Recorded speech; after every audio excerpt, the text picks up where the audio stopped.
నమస్తే. నేను మీ Gopi. Welcome back to our channel. ఈరోజు మనతొచ్చేసరికి పొలిటికల్ అనలిస్ట్ చిట్టిబాబు గారున్నారు. సార్ నమస్తే సార్. నమస్తే. సార్ ఆంధ్రప్రదేశ్‌లో రాజకీయాలైతే ఇప్పుడే బాగా వేడివేడిగా ఉన్నాయి. అన్ని పార్టీలు ప్రచారం అయితే ముమ్మరం చేశాయి.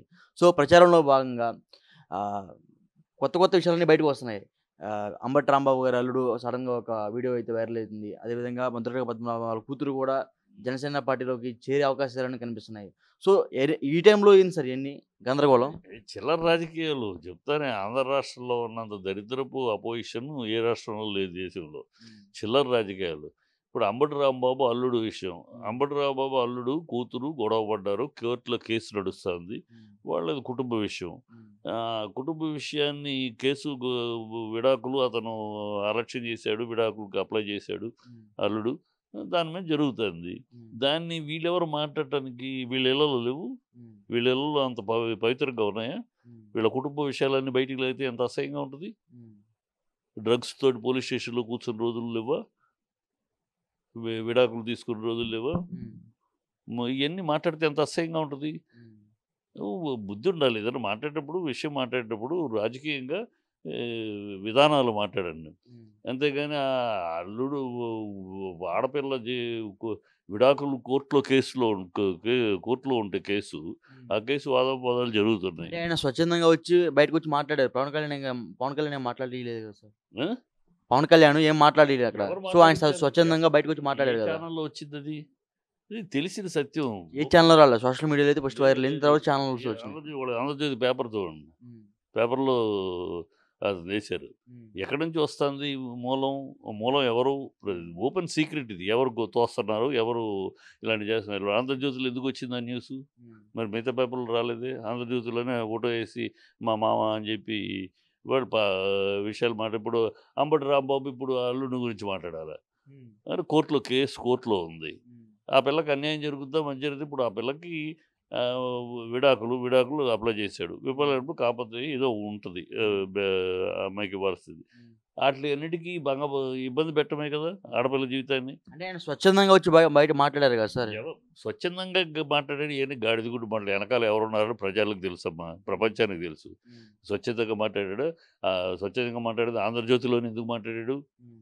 మిగతా పేపర్‌లో మాట్లాడలేదు. ఆంధ్రజ్యోతిలోనే ఎందుకు మాట్లాడాడు? హ్మ్. ఇయన్నీ ఎవరు మాట్లాడిస్తున్నారు? ఎవరు ఎనకాలుండి చేయిస్తారు? చంద్రబాబు దుర్మార్గపు లక్ష్యం. హ్మ్. చంద్రబాబు కుటుంబాన్ని, ఎన్టీఆర్ కుటుంబాన్నే చీలికలు చేసి, పీలికలు చేసి, కంపు చేసినోడు కుటుంబాల్లో.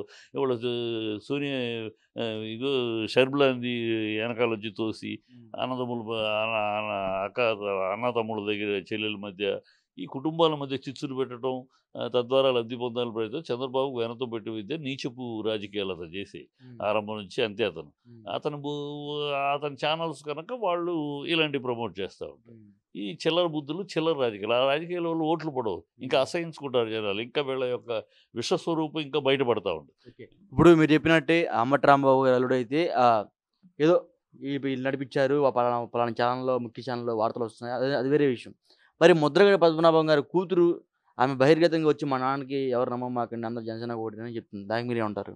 అది ఇయన్నీ వీళ్ళు చేయించే పనులే. ఇది కూడా వీళ్ళు చేయించిందేనా? ఖచ్చితంగా. అంటే సొంత నాన్న కదా సార్ అక్కడ. సొంత నాన్న అయితే ఇప్పుడు షర్మిల సొంత నాన్న గాదు. ఆహ్, బ ఎన్టీఆర్ పురంధేశ్వరి సొంత నాన్న గాదు. హ్మ్. ఎన్టీఆర్‌కి ద్రోహం చేసి తన నోటితోటి అంది వెన్నుపోటు ఇది చరిత్ర అని హ్మ్. తనే అంది. మళ్ళీ వాళ్ళ చంద్రబాబు పక్కన ఎలా నుంచుద్ది? హ్మ్. చంద్రబాబు పక్కన ఎందుకు నుంచుద్దని? హ్మ్. షర్మిల మా నాన్నకిని అంటే ఎఫ్ఐఆర్‌లో వాళ్ళ అన్న ఏమన్నా మా చేస్తారని భయంతో మా నుంచుందేమో. మా నాన్నని ఎఫ్ఐఆర్‌లో చేర్చింది కాంగ్రెస్. కాంగ్రెస్ అంతు చూస్తాను, తడాఖా చూపిస్తాను, డామ్ డూమ్ డకారని తెలంగాణలో వాగి, ఇప్పుడు అక్కడికి ఆంధ్రాలో కాంగ్రెస్‌లో ఎందుకు చేరింది? హ్మ్. ఈళ్ళంతా తండ్రి కడుపున చెడబుట్టిన కూతుళ్ళు. హ్మ్. అంతకన్నా ఇంకోటి గాదు. హ్మ్. తండ్రి కడుపున కమ్ వాట్ మే. తండ్రి పక్కన నుంచునే వాళ్ళే కన్నబిడ్డలు. హ్మ్. తండ్రి పక్కన కాకుండా తండ్రికి విరోధంగా, తండ్రికి ద్రోహం చేసిన వాళ్ళ పక్కన నుంచునే వాళ్ళు చెడబుట్టిన బిడ్డలు. హ్మ్. అంతే. ఆ చెడబుట్టిన కూతుళ్ళీళ్ళు. హ్మ్. బ జన్మనిచ్చిన తండ్రిని కాదని, జన్మనిచ్చిన కాదని వీళ్ళు ఈ ముగ్గురు ఈ తండ్రి కడుపున చెడబుట్టిన బిడ్డలు ఎవరయ్యా అంటే ఈ పురంధేశ్వరి. ఏ చంద్రబాబు అయితే తన తండ్రికి మహనీయుడైన ఎన్టీ రామారావుకి అంత మహానుభావుడికి ద్రోహం చేసి ఆయన కంటతడి పెట్టిస్తే, ఆ తండ్రి పక్కన నుంచోకుండా కమ్ వాట్ మే పదవస్తువు ఏమొచ్చినా సరే నాన్నకి నాన్నని కంటతడి పెట్టిచ్చాడు, క్షోభ పెట్టాడు అని నాన్న పక్కన నుంచోవాల్సింది పోయి చంద్రబాబు పక్కన నుంచుంది. హ్మ్. ఆ రోజు అంతే, ఇవాళ అంతే. హ్మ్. ఈ జ ఈ అమ్మాయి అంతే. హ్మ్. షర్మిల. నాన్నని ఎఫ్ఐఆర్ చేర్చింది కాంగ్రెస్ అంది, అది అంది, డామ్ డూమ్ డకార్ అంది. ఇవాళ వచ్చి ఆ కాంగ్రెస్‌లో చేరింది. సో, ఈ అమ్మాయి ఇప్పుడు మా నాన్న కోసం ఎన్నాళ్ళు ఎందుకు మాట నాన్నగారిని నమ్మొద్దనంటే మా నాన్నగారు మా అంటే ఇన్నాళ్ళు ఆయన కూడా ఏ పార్టీలో జాయిన్ కాలేదు కదా. ఎందుకు కాదు ఎన్నాళ్ళు నాన్న కాపు కోసం పోరాటం చేసినప్పుడు కాపు ఆయన సొంతం కోసం పోరాటం చేయాల ముద్రగడ పద్మనాభం. కాపు రిజర్వేషన్లు చంద్రబాబు మేనిఫెస్టోలో అనౌన్స్ చేశాడు. ఆ మేనిఫెస్టోలో అనౌన్స్ చేస్తే రిజర్వేషన్ నెరవేర్చండి అని పోరాడాడు. పోరాడినప్పుడు ఇదే చంద్రబాబు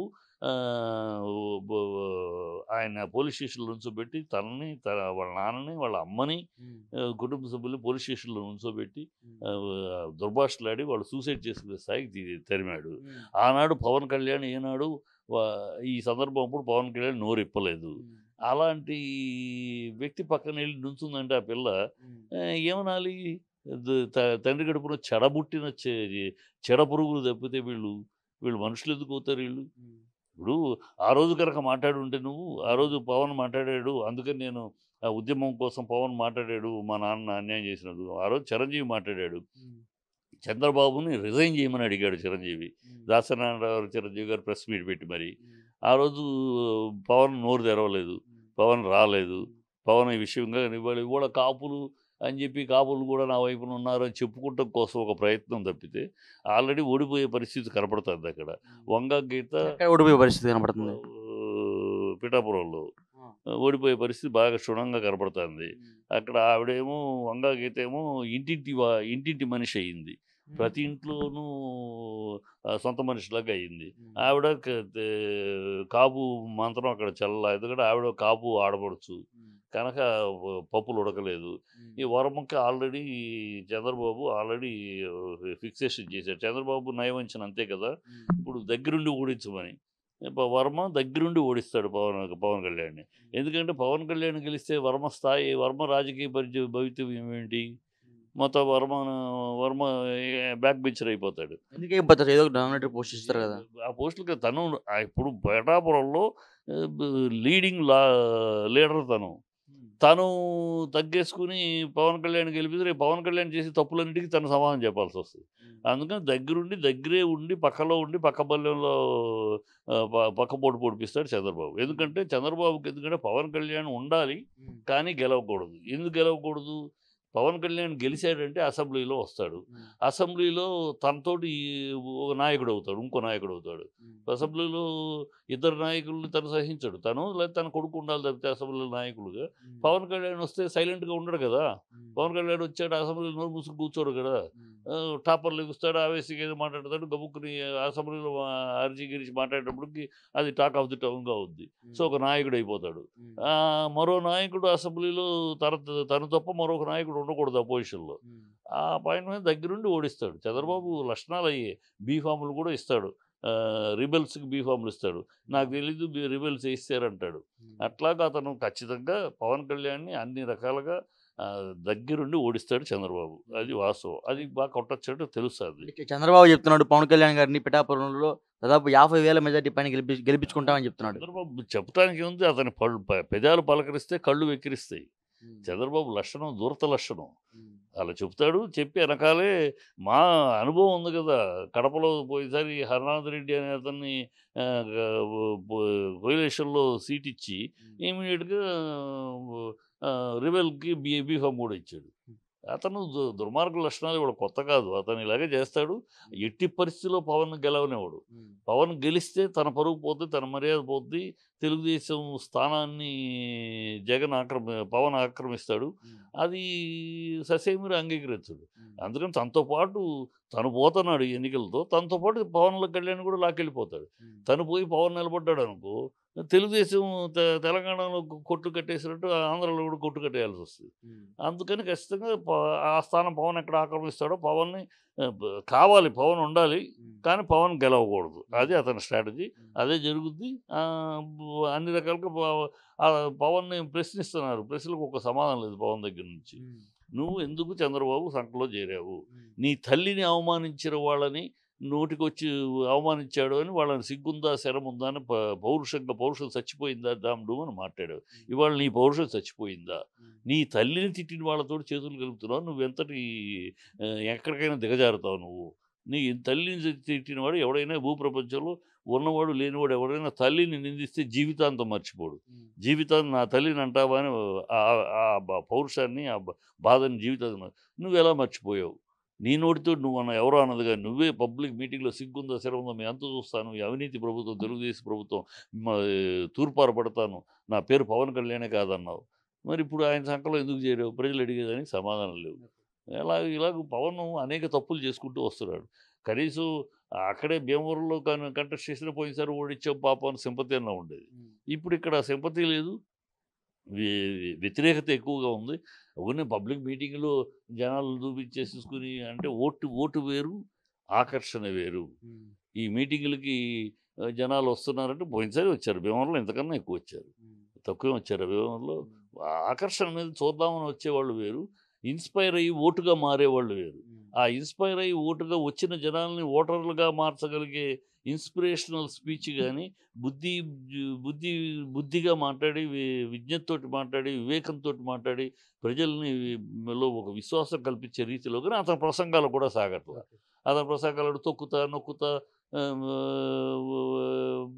నోటికొచ్చిన భాష పాతాళాన్ని తొక్కుతా, పాతాళాన్ని తొక్కటాలేంటి? బొ బొ మోకాళ్ళ మీద కూర్చోబెట్టాలేంటి? ఏ బ కడ్రాయర్‌తో నడిపిస్తానేంటి? ఇయన్నీ ఎందుకా నువ్వు రాజకీయాలకి? ఆ రౌడీయిజం చేయటానికా? ఆ గుండాయిజం చేయటానికా నిన్ను గెలిపించాలి ప్రజలు. ప్రజలు అడుగుతున్నారు. నువ్వు కనుక ఆ పాయింట్ ఆఫ్ వ్యూలో ఇయ్యి వెతుకుతా ఉంటారమ్మా. ఓడిపోయే పరిస్థితి వచ్చినప్పుడు ఎప్పుడు కూడా కామన్‌గా జనరల్ సైకాలజీ ఏందంటే, ఓడిపోతున్నాం అన్న ఇది వచ్చినప్పుడు ఎతుకుతా ఉంటారు. ఏదన్నా ఒక పాయింట్ ఇది ఎక్కడెక్కడ దొరుకుతాయి. ఇది ఏదైనా పాయింట్‌ని కెలికితే మనకేమైనా ప్రయోజనం వస్తదని. చూడరాదు వాళ్ళు ప్రాపర్టీ టైటిల్ యాక్ట్. సిగ్గుందా చంద్రబాబుకి దాని మీద మరి ఇవాళ మాట్లాడటానికి? నువ్వే నిండు అసెంబ్లీలో అది యాక్చువల్లీ పార్లమెంట్‌లో అప్రూవ్ అయిందది. నిండు అసెంబ్లీలో నువ్వు నీకు వయ్యావుల కేశవు. పయ్యావుల కేశవు క్లీన్‌గా ఇది బ్రహ్మాండమైన ఇది రాజస్థాన్‌లో ఉంది. 1800 దీంట్లోనే విదేశాల్లో ఉంది. ఇవి మంచి ఇది ఎవరికి హక్కు ఎప్పుడో బ్రిటిషర్స్ కాలంలో ఏ చేయించిన ఇది అప్పుడు ఇప్పటికీ అలా సాగుతుంది. ఎవరు ఓనరు, ఎవరు ఏమి తెలియకుండా సాగుతా ఉంది. సో, టైటిల్ అనేది చేస్తే హక్కుదారుడికి పర్మనెంట్‌గా ఒక కరెక్ట్ ఇది ఉంటది. ప్రభుత్వం కాపాడుతుంది. అది అని వైయావుల కేశవే అసెంబ్లీలో మాట్లాడాడు. బయట కాదు. అసెంబ్లీలో సమర్థిస్తూ ఇది మంచి ప్లాన్, మంచి idea.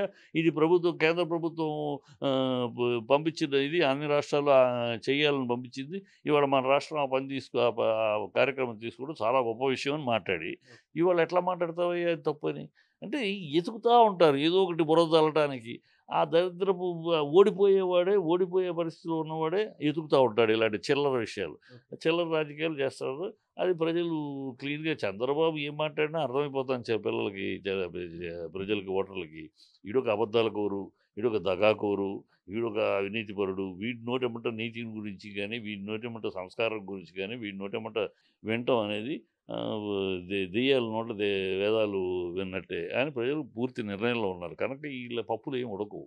Okay sir. Thank you sir.